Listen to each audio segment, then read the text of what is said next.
خودروی آزرای تیجی ها داریم با مشکل عدم کارکرد ریموت که الان ما یه مشکلی توی بورد بود برطرف کردیم. میخوایم الان ریموت رو روی این خودرو ست بکنیم.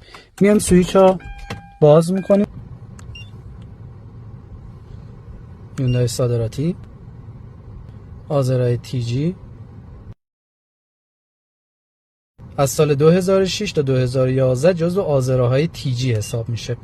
خب برای اینکه ما بیایم ریموت رو مچ بکنیم روی این خودرو، یه ضد سرقت داریم، یه سیستم کلید هوشمند داریم، باید از ذخیره سازی کد فرستنده استفاده بکنیم. پس هر زمانی شما قصد داشتید که بیاید این ریموت خودرو رو تعریف بکنید، یعنی سوئیچ تعریف شده هست و شما خواستید ریموت رو ست بکنید، میایید و از ذخیره سازی کد فرستنده استفاده میکنید.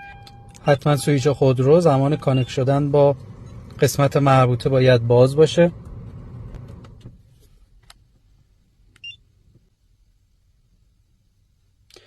روی ریموت، روی دکمه لوک ما باید 1 ثانیه نگه داریم.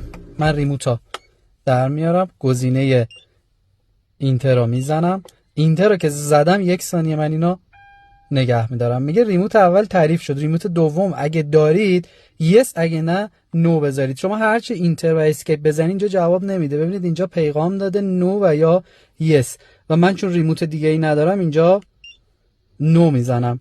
میگه تعریف ریموت انجام شد. ریموت ها رو میتونید شما چک بکنید.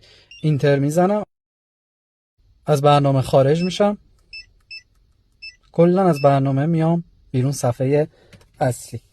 میام ریموت رو الان تست میگیرم.